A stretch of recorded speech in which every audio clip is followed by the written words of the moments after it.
Christian धर्म के Jesus Christ हैं, इसीलिए तरह हिंदू धर्म के फाउंडर कौन है, सनातन धर्म के फाउंडर कौन हुए? स्वयं भगवान श्रीमन नारायण, स्वयं भगवान। मिट्टी में दफन करना अच्छा होता है, जलाना अच्छा होता है, या गंगा जी में समाधि देना? जलाना, अंतिम संस्कार। बिस्मिल्लाहिर्रहमानिर्रहीम। अस्सलाम वालेकुम दोस्तों, आज की वीडियो में एक पंडित से बड़ा ही अजीब और गरीब सवाल कर लिया गया कि हमारे मजहब में हिंदुइज्म के अंदर जब कोई शख्स मर जाता है तो उसे जला दिया जाता है, लेकिन दूसरे मजाहिब यानी कि इस्लाम और क्रिश्चियनिटी के अंदर ऐसा होता है कि जब कोई मर जाता है तो उसे दफनाया जाता है। लेकिन कौन सा तरीका ठीक है, दफनाना ठीक है या फिर जलाना ठीक है? इसके बाद पंडित ने उसे क्या जवाब दिया वो तो सुनेंगे ही, लेकिन डॉक्टर जाकिर नाइक साहब ने जिस तरीके से एक्सप्लेन करके हर एक चीज को क्लियर किया है, मैं चाहूंगा वो भी वीडियो जरूर देखिए। तो बिना किसी देरी के आज की वीडियो शुरू करते हैं। गुरुजी, मेरा एक छोटा सा प्रश्न है। जैसे कि हमारे बुद्धिज्म धर्म है, उसके फाउंडर गौतम बुद्ध हैं, क्रिश्चियन धर्म के जीसस क्राइस्ट हैं, इसीलिए तरह हिंदू धर्म के फाउंडर कौन है, सनातन धर्म के फाउंडर कौन हुए? स्वयं भगवान श्रीमन नारायण, स्वयं भगवान, भगवान श्रीमन नारायण ही।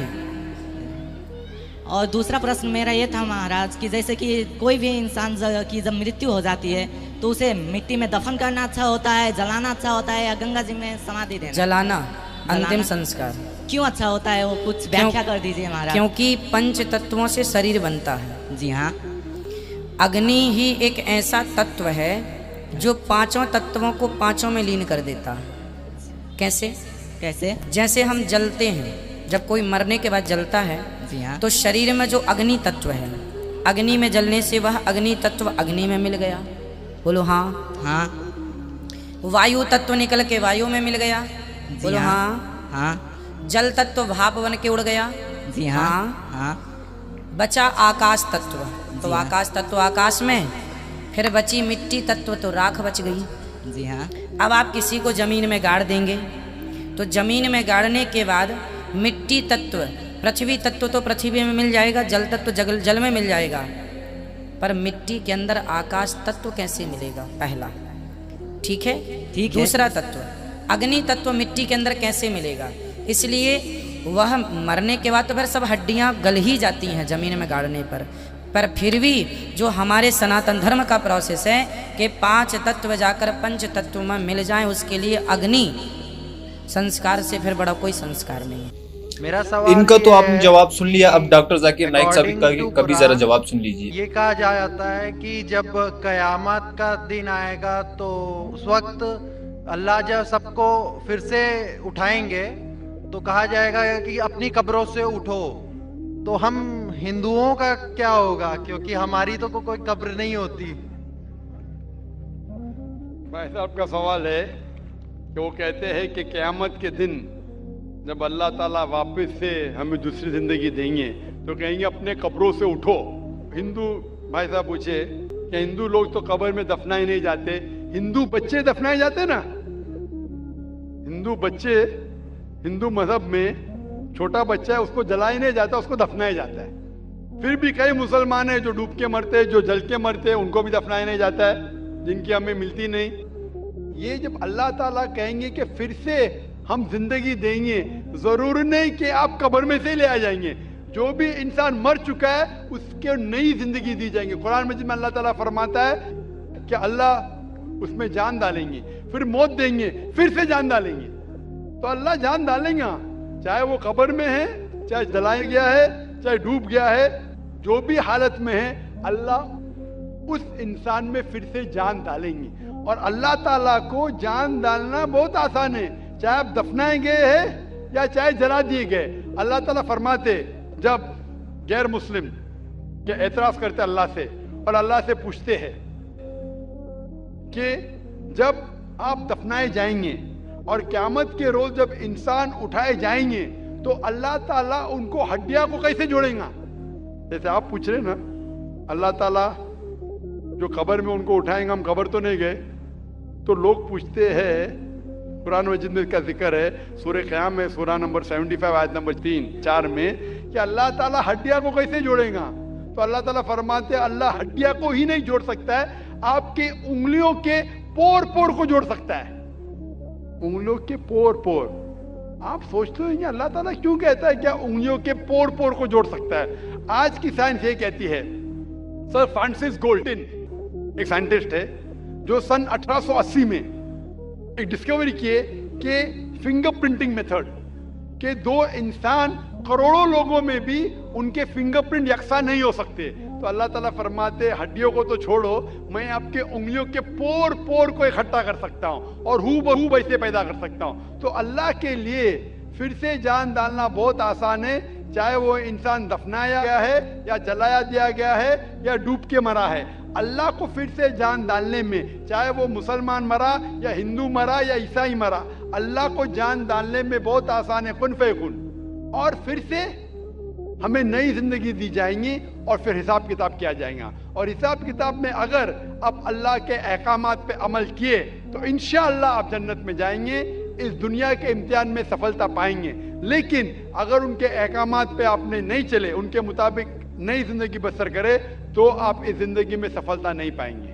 Hope the answer the question. मेरा नाम देव कुमार शाह उर्फ रंजन, मैं लाइन महावीर स्थान किशनगंज का रहने वाला वार्ड नंबर 17 का व्यक्ति हूँ। खगड़ा में मेरा किराना दुकान का व्यापारी भी हूँ। मेरा सवाल सिर्फ एक है कि सनातन क्या है, सिर्फ सनातन क्या है, मैं यही जानना चाहता, जिसके कारण मैं आपके द्वार पर और यहाँ इजलास महफिल में मैं आपके सामने क्वेश्चन रखा हूँ। भाई साहब ने पूछा है कि सनातन की मानी क्या है। पूरा सनातन धर्म, सनातन मतलब एक ही खुदा में मानना। सनातन धर्म जैसे मैंने कल भी कहा, स्वामी दयानंद सरस्वती ने शुरू किया था। और सनातन धर्म मतलब वो कहते हैं कि अगर आपको जानना है कि ईश्वर क्या है और धर्म क्या है, तो सबसे ऊंची किताब वेद के ऊपर अमल करना चाहिए। तो इनने वेद की तहकीक करने के बाद ये साबित किया कि ईश्वर का डेफिनेशन क्या है वेद और उपनिषद के जरिए। और जैसे मैंने कल भी कहा और परसों भी कहा कि जब आप पढ़ते छंदोग्य उपनिषद चैप्टर नंबर 6 सेक्शन नंबर 2 श्लोक नंबर 1, एकम एविदित्यम, खुदा एक ही है, भगवान एक है, दूसरा नहीं है। लिखा है श्वेताश्वेतर उपनिषद में चैप्टर नंबर 6 श्लोक नंबर 9, ना चस्य कसिच जनिता न जदीपा। उस ईश्वर, उस भगवान का कोई रब नहीं, कोई वालदेन नहीं। लिखा है श्वेताश्वेतर उपनिषद में चैप्टर नंबर 4 श्लोक नंबर 19, न तस्य प्रतिमा अस्ति, उस ईश्वर की कोई प्रतिमा नहीं। प्रतिमा एक संस्कृत लफ्ज है जिसके मानी है अक्स, picture, photograph, painting, idol, sculpture, statue. उस ईश्वर, उस भगवान की कोई प्रतिमा नहीं, कोई अक्स नहीं, कोई पिक्चर नहीं, कोई पेंटिंग नहीं, कोई फोटोग्राफ नहीं, कोई स्टैच्यू नहीं, कोई आइडल नहीं। यही चीज लिखा है यजुर्वेद के अंदर चैप्टर नंबर 32 श्लोका नंबर 3, न तस्य प्रतिमा अस्ति, उस ईश्वर, उस भगवान की कोई प्रतिमा नहीं, कोई अक्स नहीं, कोई पिक्चर नहीं, कोई पेंटिंग नहीं, कोई स्टैच्यू नहीं, कोई पोर्ट्रेट नहीं। और जो ब्रह्मा सूत्र हिंदुइज्म का, एकम ब्राह्म द्वितीया नास्ते नेना नास्ते किंचन, भगवान एक ही है, दूसरा नहीं है, नहीं है, नहीं है, जरा भी नहीं है। तो अगर आप ये जान ले कि भगवान एक है, उसका अक्स नहीं है और सिर्फ उसी की इबादत करना चाहिए, ये मेन ऑब्जेक्टिव है सनातन धर्म का। तो आप समझ चुके सनातन धर्म क्या है भाई साहब? फिलहाल कुछ बोलना चाहेंगे? हाँ बोलिए भाई साहब। सनातन धर्म एक में मानव रूप में इस धरती पे आता है, वो सनातन होता है। और सनातन का कोई धर्म नहीं होता। भगवान एक होते हैं, उसकी शाखाएं होते हैं। जैसे एक वृक्ष पे उसके टहनियां होती है, उसके पत्ते होते हैं, उनमें फल होते हैं, उसी तरह धर्म में भी सनातन, हर व्यक्ति इस धरती पे जो भी जन्म लिया है वो सनातन है।